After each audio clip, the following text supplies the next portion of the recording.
Today on Roll for Crit, we've got another brand new addition to the El Dorado series, this time with the quest for El Dorado, the Golden Temples. It's a standalone game, or you can use it as an expansion with the original or with the previous expansion in the series.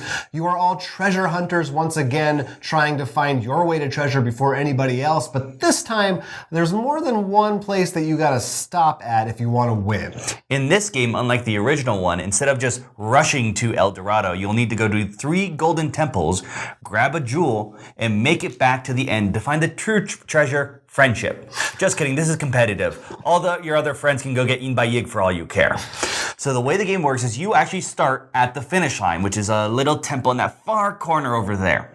You will then, like the similar game, deck build using these cards to help move on to certain spaces, try to get to each temple, get the gems, and make it back before anyone else. Pretty simple, right? Well, as in the first game, some of these terrains are a little annoying to get across. For example, this requires 3 paddles on a card, and your starting deck definitely doesn't have that. So you're going to need to buy some of these cards, or maybe just try to find other ways around the path. The other interesting thing is these, while they are returning the blockades, some of them are new. For example, this one, it doesn't require you to do something, but instead gives all your opponents a reward, whether it's an extra card, maybe destroying a card, or these gold coins. Another new feature. Pretty much you can have up to 3 of these, and you can either use them for buying from here or using them here. You're also now going to have to watch out for these brand new Guardian tokens. These are going to be in certain spaces around the map, and if you happen to enter an adjacent space to one of those, you will need to flip it over to discover its effect. So this one right here makes you lose all of your gold coins that you have. That's very disappointing if you've been saving them up to buy a special card or something like that.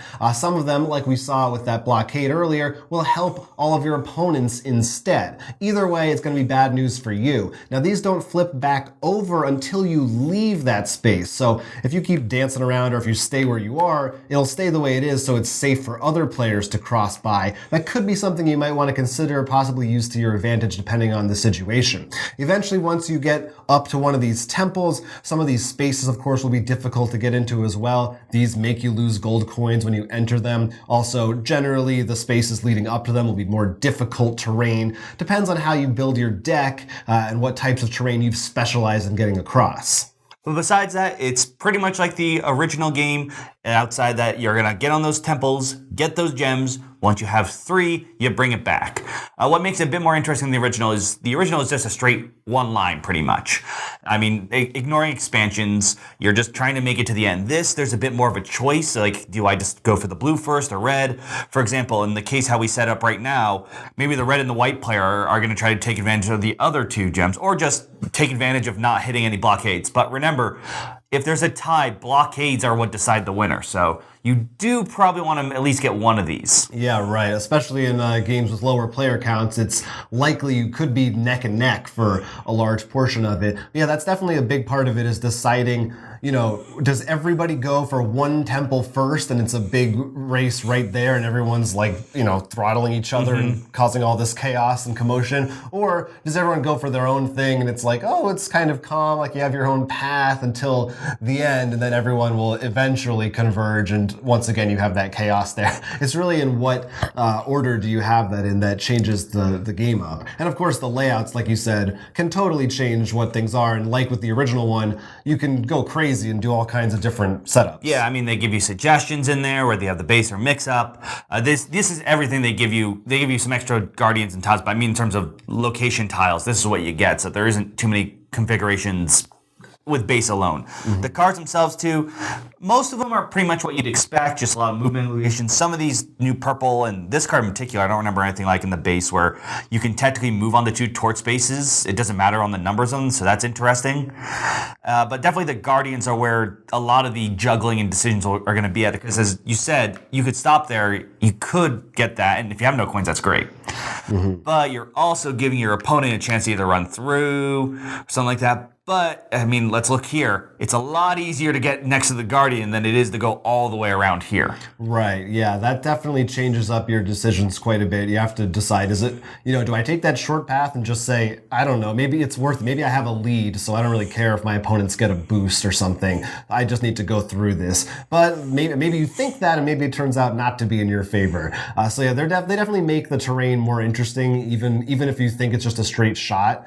They add a little extra danger to it, which I like. And yeah, most of the cards, not that they're not fun, it's just, it's the cards that you would expect, like you said, like the same sort of things. If you're familiar with the base, they'll help you with movement in different ways, help you get new cards faster, maybe, better things like that. I do really like the Jeep. Oh yeah, I mean... That's a one-time use, but you can just zoom through things really quickly, which sometimes you will need, depending on your situation in the game. But yeah, I definitely did think that this one does add enough of a new, interesting twist to improve upon the original, in my opinion. I think that having to go to a different spot, multiple different spots, spices things up a little more, so it's not just point A to point B, a simple race. It's definitely an improvement because, like some games when you have open scores, when it's just a race game, it can become very obvious of like, I don't have a chance, or it's like, or even if you have a chance, it's very small and it can be extremely disheartening.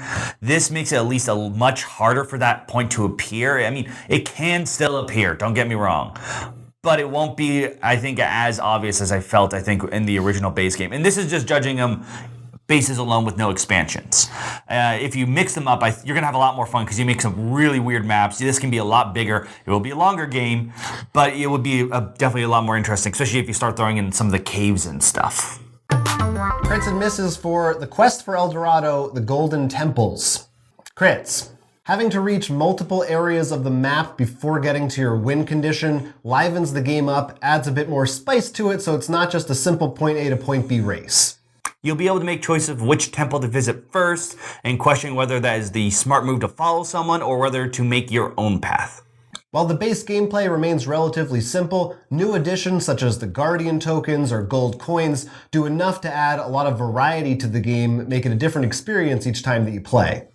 Throw in the fact that you can use the boards from any of the other games or expansions can really make sure that this game doesn't become old too fast. Misses. In the end, this is still a race. Even though we love the fact that there's multiple objectives, it doesn't make it a point A to point B, you can still sometimes get that feeling that you're just out of this race. We hope you have an internet connection because you're going to need to look up some of these rules. There are some rules that really should have been put in there. In fact, it seems like there's some interactions we couldn't even find answers to online. Some of the specific two-player rules, for example, we didn't find included in our rulebook, which made it very difficult to play with two people. So looking at the entire quest lineup, I would probably say if you're new to any of the games, take a look at probably this one first. I do think the multiple temples makes the game a bit more interesting, the point A and point B, but definitely look into maybe getting some other games because since this only comes with 4 tiles, so to speak, and you got to use the center tile, it can not be a little bit not terrible, but some of those extra layouts can be really cool, make some really crazy maps. Yeah, I definitely agree. Same thing for me. If you're going to pick up one of these, you don't have an El Dorado game, I think this is the one to get. I really think that it's a small thing going to 3 different temples, but it adds just enough to make it more interesting. I liked the original game. I think it is a really fun concept, the way that you use it's deck building combined with movement, using it for movement instead of usually deck building games don't have movement. You don't love deck building games. So I think that's cool, but this, like I said, adds enough extra stuff to it that makes it more interesting. And yeah, if you really like it, then they're not super expensive. Like you said, go ahead and pick up another one, then you can mix and match all the different tiles that you like. I do really hope, though, that they work on their rule books and even do a big FAQ online. I don't think I would never find one. For example, we couldn't find the answer to this, was if my character was here and Jonathan took the barrier, am I now next to this Guardian? Does it trigger, or do I have to move into space? We couldn't really find a clear, concise answer. Yeah, I think it's one of those situations where the game is so simple on the surface that they're like, oh, no one's gonna, it's like a more casual game, but then you find these weird little things that happen. We're the idiots who walk backwards away from a door when a video game starts. Yeah, and so that can be a bummer, but other than that, those small things, it does a nice job. It's a nice presentation, and if you are familiar with or have enjoyed any of the other games in the series, I'm sure that you will like this one too. Let us know what your thoughts on this one. If you played this one before, have you mixed it with any of the expansions, and do you agree or disagree that this is the first one you should get if you don't have any? Yeah, let us know in the comment section down below. Happy to hear from you. Till next time, I'm Jonathan. I'm Will. And this was Roll for Crit. Here's an idea. Support our Patreon or like and subscribe to this channel for more. Fagulu Miktawa audio expansion Wakana Cthulhu awesome.